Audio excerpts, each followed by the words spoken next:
Hello everyone, welcome to back our channel. Welcome back to our channel. Quite of knowledge. I have come up with a new topic for you. Pronoun. पहले जानते हैं कि pronoun क्या है. What is pronoun? Pronoun का meaning अगर हम निकालें तो प्रो यानी फॉर, नाउन नाउन के लिए, यानी कोई भी चीज़ जो नाउन है, संज्ञा है, उसको हम क्या करेंगे, संज्ञा के बदले जो लिखेंगे उसको हम बोलते हैं pronoun. It is a word that used in place of noun. ये वो वर्ड है, प्रोनाउन एक ऐसा वर्ड है, एक ऐसा शब्द है जो हम नाउन के जगह पर लिखते हैं. Example, Harish found a purse. He picked it up and gave it to सरिता.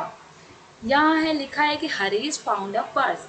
हरीश ने एक पर्स खोजा और ही, हरीश की जगह पे क्या यूज हुआ, ही, यानी कि हरीश एक नाउन था जिसकी जगह पे हमने एक प्रोनाउन को यूज किया. तो हरीश बॉय है, इसकी वजह से हमने ही यूज किया. और पिक इट अप, उसने उठाया, और गेव इट टू सरिता, और उसने सरिता को दे दिया. अगर यहाँ पे सरिता के बदले अगर हमें एक प्रोनाउन यूज करना होता तो सरिता की जगह पे प्रोनाउन क्या यूज करते, she. Okay, SHE.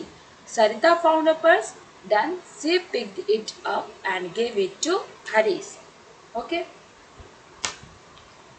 Next topic is kinds of pronoun. हमारा अब प्रोनाउन जान गए कि प्रोनाउन होता क्या है. प्रोनाउन का एग्जाम्पल देखिए. अब हम जानते हैं कि प्रोनाउन कितने प्रकार के होते हैं, कितने काइंड्स है प्रोनाउन के. There are 10 kinds of pronoun. Personal pronoun, reflexive pronoun, emphatic pronoun, reciprocal pronoun, demonstrative pronoun, indefinite pronoun, interrogative pronoun, distributive pronoun, relative pronoun, exclamatory pronoun. ये 10 टाइप्स के प्रोनाउन हैं जिन्हें हम part by part briefly describe करके थोड़ा जानेंगे इनके बारे में. पहले जानते हैं कि पर्सनल प्रोनाउन क्या है. What is personal pronoun? Personal से समझ में आ रहा है कि जो भी चीज़ें वो व्यक्तिगत है, जो भी बातें हैं वो सिर्फ एक के लिए, किसी भी चीज़ के लिए. वो makes sense of the person in the sentence. किसी भी सेंटेंस में, किसी भी वाक्य में हम किसी व्यक्तिगत चीज़ को बता रहे हों या किसी व्यक्ति जाति का बोध करा रहे हो, बता रहे, समझा रहे हो, तो उसको हम क्या कहते हैं, पर्सनल प्रोनाउन.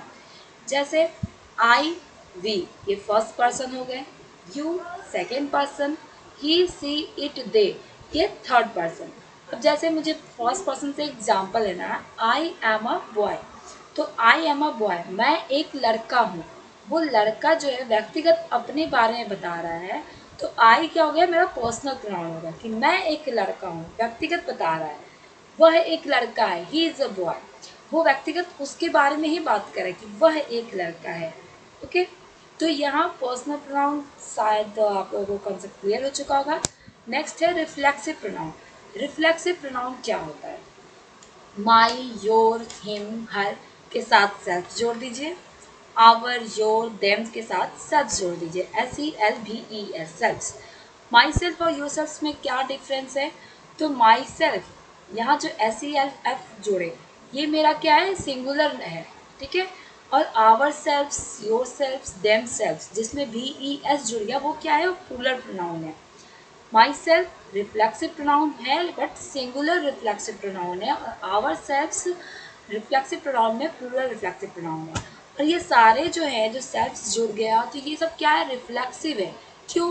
क्योंकि कोई भी जो एक्शन करेंगे वो सब्जेक्ट पे, वो दूसरे सब्जेक्ट पे ही उसको रिफ्लेक्ट करेगा. ये जो मेरा रिफ्लेक्सिव प्रोनाउन है, ये सब्जेक्ट के लिए एक्शन लेता है और सब्जेक्ट इस पे ही रिफ्लेक्ट कर देता है, इसी पर टर्न बैक कर देता है. जैसे ही हर्ट हिमसेल्फ, वह उसे ही, अपने आप को ही हर्ट करता है. मतलब वह यहाँ पे मेरा क्या हो गया, सब्जेक्ट हो गया. और हिमसेल्फ रिफ्लेक्सिव प्रोनाउन है. बट यहाँ क्या है कि हिमसेल्फ जो है वो सब्जेक्ट पे ही टर्न बैक कर रहा है, सब्जेक्ट को ही एक्शन बता रहा है, और सब्जेक्ट उस पर ही रिफ्लेक्ट दे रहा है कि वह अपने आप को ही हर्ट करता है. वी रेंड आवर सेल्फ्स, हम लोगों ने अपने आप को बर्बाद कर लिया, यानी कि हम लोग खुद ही अपने आप को बर्बाद किए. हम लोग को अपने आप पे, मतलब उस पर ही रिफ्लेक्ट टर्न बैक कर दे रहा है. ठीक है. तो यहाँ ये ध्यान रखना है कि रिफ्लेक्सिव प्रोनाउन वो प्रोनाउन है जिसमें एक्शन सब्जेक्ट के लिए होगा और सब्जेक्ट उसी रिफ्लेक्सिव प्रोनाउन पे डिपेंड होगा, उसी रिफ्लेक्सिव प्रोनाउन को वापस रिफ्लेक्ट कर देगा, ठीक है। That's why this is reflexive pronoun. Third one is एम्फैटिक pronoun. एम्फैटिक pronoun क्या है? It is used for the emphasis of noun और प्रोनाउन। एम्फैटिक प्रोनाउन और रिफ्लेक्सिव प्रोनाउन में डिफरेंस नहीं होता ज़्यादा, बस फर्क कितना है कि एम्फैटिक प्रोनाउन में नाउन या प्रोनाउन को एम्फेसिस करने के लिए, उसको सुंदरता को बढ़ाने के लिए, उसके महत्व को बताने के लिए हम यूज़ करते हैं emphatic pronoun, but example same है। Myself, ourself, yourself, herself, जो भी है ना, ये सारे इम्फैटिक रिफ्लेक्सिव जो है वो इम्फैटिक ही प्रोनाउन है। बस इनमें क्या करते हैं कि हम नाउन को सजाते हैं, नाउन को उसका महत्व बताते हैं। इस ये जब भी यूज़ होगा जस्ट सब्जेक्ट के बाद होगा। रिफ्लेक्सिव में होता है कि वह कहीं भी हो सकता है, वो ऑब्जेक्ट के बाद होगा, बट यहाँ क्या होगा कि सब्जेक्ट के जस्ट बाद होगा ना। उसके बीच में कोई भी वर्ब, कोई भी एडजेक्टिव कुछ भी नहीं होगा, बस जैसे ही सब्जेक्ट है, सब्जेक्ट के जस्ट आफ्टर एम्फैटिक प्रोनाउन जाएगा। जैसे एग्जाम्पल देखते हैं, I myself solve the question. देखिए यहाँ पे आई क्या है, हमारा सब्जेक्ट है, और माई सेल्फ क्या है, एम्फैटिक प्रोनाउन है, जस्ट इसके बाद है, इनके बीच में कुछ भी नहीं है, यानी सब्जेक्ट के जस्ट बाद मुझे एम्फैटिक प्रोनाउन को लिखना है, यूज़ करना है। जब भी एम्फैटिक प्रोनाउन हम यूज़ करेंगे सब्जेक्ट के जस्ट बाद यूज़ करेंगे। जैसे I myself solve the question, मैंने क्वेश्चन खुद ही सॉल्व कर लिया, ठीक है, मैंने क्वेश्चन खुद ही सॉल्व कर लिया। तो ये क्या है कि वो सब्जेक्ट बता रहा है कि मैंने खुद ही क्वेश्चन को सॉल्व कर लिया। यहाँ ये myself emphatic pronoun. She herself found the solution. She subject है और हर सेल्फ एम्फैटिक प्रोनाउन है, दोनों के बीच में कुछ भी नहीं है, वह खुद से सॉल्यूशन को ढूंढ ली, है ना। तो यहाँ पे क्या है, जस्ट आफ्टर सब्जेक्ट को एम्फैटिक प्रोनाउन को हम यूज़ करेंगे, okay. The fourth one is reciprocal pronoun. Reciprocal से मतलब हमें समझ में आता है कि दोनों एक दूसरे के साथ, जब भी रेसिप्रोकल वर्ड आते हैं हमारे दिमाग में बस आता जस्ट कि भाई रेसिप्रोकल है, यानी कि एक दूसरे के साथ है, कुछ भी है। तो यहाँ पे क्या है कि रेसिप्रोकल प्रोनाउन में भी यही होता है कि कोई एक आदमी, जैसे मानते हैं कि दो बच्चे हैं, एक बच्चा बात कर रहा है दूसरे बच्चे से और दूसरा बच्चा ही बात कर रहा है पहले वाले बच्चे से, यानी दोनों एक ही काम को कर रहे हैं और एक साथ कर रहे हैं, तो इसको हम रेसिप्रोकल प्रोनाउन कहते हैं। When each of two or more subject is acting in the same way towards the other, जब दो या दो से अधिक सब्जेक्ट, अधिक लोग एक दूसरे के साथ सेम एक्टिविटी कर रहे हो, तो उसको हम क्या कहते हैं, रेसिप्रोकल प्रोनाउन। जैसे रेसिप्रोकल प्रोनाउन में ईच अदर, वन अनदर, ठीक है, ये सब क्या है, रेसिप्रोकल प्रोनाउन है। The two friends quarrelled with each other. दो फ्रेंड्स से, मानते हैं ए और बी दो फ्रेंड्स है, ए झगड़ा कर रहा है बी से और बी झगड़ा कर रहा है ए से, यानी दोनों सेम एक्टिविटी को एक साथ कर रहे हैं और एक दूसरे के साथ कर रहे हैं। तो हम क्या लिखेंगे कि दोनों फ्रेंड्स जो है वो आपस में झगड़ा कर रहे हैं एक दूसरे के साथ, तो ईच अदर यहाँ पे जो रेड लाइन है, यानी कि यहाँ ये क्या है, रेसिप्रोकल प्रोनाउन है। सेकेंड है, they save themselves by helping one another. अब यहाँ पे दे है, यहाँ पे प्लूरल है, यानी कि दो से अधिक है, तो यहाँ क्या है, दे सेव्ड देमसेल्व्स, उन लोगों ने अपने आप, उन लोगों को बचाया, बाय हेल्पिंग वन अनदर, एक दूसरे का हेल्प करके।